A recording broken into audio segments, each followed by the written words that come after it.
네, 다사다난했던 지난해를 보내고 올해는 모두가 건강하길 기원하시는 분들이 많으시겠죠. 그런데 바다에서 새해 첫 해돋이를 보면서 서핑을 즐기려던 동호회 회원들이 해상에서 표류하다가 해경에 구조되는 사고처럼 새해 첫날에도 각종 사고가 잇따랐습니다. 사회부 차병섭 기자와 사건 사고 얘기 나눠보겠습니다. 어서 오세요. 네, 안녕하십니까. 예, 먼저 말씀드린 대로 부산에서 서핑 동호회 회원이 새해 일출을 보면서 서핑하다가 또 사고를 당했군요. 예, 바다 위에서 이 새 일출을 본다는 것만큼 생각만 해도 멋진 일은 없을 텐데요. 예. 그러나 역시 가장 중요한 것은 안전이 아닐까 그렇게 생각합니다. 오늘 오전 부산 해운대구 송정해수욕장에서는 이 서핑을 즐기던 동호인 30여 명이 바다에 표류하다 출동한 해경에 의해 간신히 구조된 일이 있었습니다. 예. 이 화면을 보시면 이미 구조된 2명이 있고 또 해경들이 이제 화면 오른쪽 위에 보이는 다른 동호원들을 찾기 위해서 이제 다가가고 있는 모습이 보입니다. 예, 하마터면 정말 큰일 날 뻔했는데 신고와 또 구조가 어떻게 이렇게 신속하게 이루어졌습니까? 예, 부산 해양경찰서에 따르면 오늘 아침 7시 47분에 이 해수욕장을 지나던 행인이 119에 서핑 동호회 회원들이 이 강한 돌풍과 기상 불량으로 바다에 표류하고 있다고 신고한 건데요. 이들은 이미 해변에서 한 500m 정도 떠내려가는 상황이었습니다. 부산 해경은 선박 12척과 항공대 헬기 한 대를 사고 현장에 급파했고 신고 14분 뒤인 오전 8시 1분쯤에 첫 구조를 시작해 44분 동안 32명 전원을 무사히 구조했습니다. 예. 다행히 일부 구조된 동호원들이 약간의 저체온증을 호소하긴 했지만 그 대부분은 건강 상태가 양호한 것으로 알려졌습니다. 또 사고 당시 해상에 내린 특보는 없었는데 부산해경 관계자는 바람이 육지에서 바다 쪽으로 강하게 불 때는 이때 서핑할 경우 조난당할 우려가 있는 만큼 사전에 바람 방향이나 안전성 등을 미리 판단하고 서핑하는 것이 바람직하다고 조언했습니다. 예, 참 그나마 다행입니다. 그리고 새해를 맞아서 또 의미를 많이 부여하는 것 같습니다. 거제도 앞바다에서도 새해를 일출 보면서 낚시를 즐기려던 낚싯배가 또 멈춰선 사고가 있었네요. 예, 낚시객 11명과 선장 등 12명을 태운 낚싯배가 해경 경비정에 예인되는 장면이 지금 보고 계실 텐데요. 네. 오늘 아침 7시 38분쯤에 경남 거제시 망화도 북쪽 해상에서 5.3구톤급 낚싯배가 기관 고장을 일으켰다며 해경에 구조를 요청한 겁니다.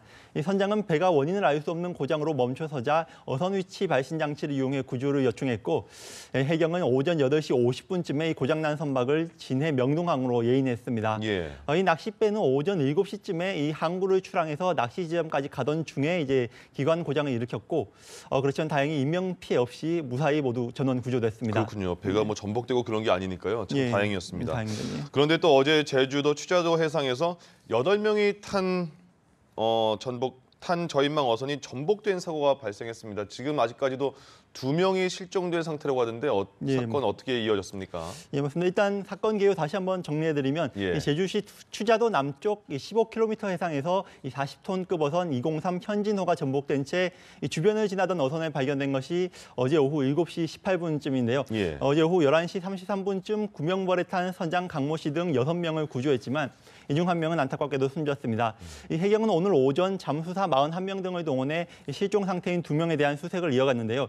그렇지만 사고 해역에서 바람이 초속 8에서 10m로 불고 파도도 2.0에서 2.5m 높이로 높아서 수색에 어려움이 있는 것으로 전해졌습니다. 예. 그리고 아직까지 안타깝게도 구조 소식은 들려오지 않고 있는 상황입니다. 이 생존 선원 증언에 따르면 구명벌에 올라타는 과정에서 갑작스럽게 배가 흔들린 뒤에 전복되는 바람에 이 실종 선원들이 보트에 타지 못했고 구명조끼도 입지 못한 상태인 것으로 전해지고 있습니다. 예, 구명벌이라는 게 이렇게 위기 상황에 천막처럼 이렇게 펼쳐지는 구명 보트 같은 걸 말하는 거죠? 예, 구명보트입니다. 예. 그렇습니까? 자, 선장은 구조가 됐다고 소개해 주셨는데 뭐 어떻게 사고 원인이나 그런 과정 등에 대해서는 밝혀진 게 있습니까? 예, 선장 강모 씨는 어획물이 가득한 이 그물을 끌어올리던 중에 너울성 파도를 맞아서 배가 뒤집혔다고 진술하는 것으로 전해졌습니다. 예. 이 사고 해역은 저인망식 조업이 금지된 연근해인데 해경은 자동 위치 발신 정보 장치 신호가 없었던 것도 결국 불법 조업을 위해서 위치를 숨기려고 일부러 기기를 껐기 때문일 수 있다고 보고 그 가능성에 대해서 수사하고 있습니다. 예. 다행히 인근을 지나던 다른 배가 이 배가 전복 뒤집힌 것을 보고 신고하면서 구조 작업이 이루어졌는데 만약에 이 배가 없었다면 하마터면 큰 인명 피해로 이어질 뻔했습니다. 예, 일단 실종된 2분도 빨리 이렇게 무사히 구조가 됐으면 좋겠다는 생각이 듭니다. 자, 그리고 오늘 새벽 경남 양산입니다. 기도원에 다녀오던 분들이 또 교통사고가 나서 숨진 분도 발생을 했네요. 예, 오늘 새벽 3시 12분쯤 이 경남 양산시 경부고속도로 하행선 15.8km 지점에서 부산 방향으로 달리던 산타페 승용차가 앞서 달리던 또 다른 산타페 승용차를 들이받은 사고인데요. 예. 이들은 차량을 나눠 타고 기도원에 다녀오던 중 사고가 난 것입니다. 이 사고로 앞에 가던 산타페에 타고 있던 15살 이모 양이 숨졌습니다.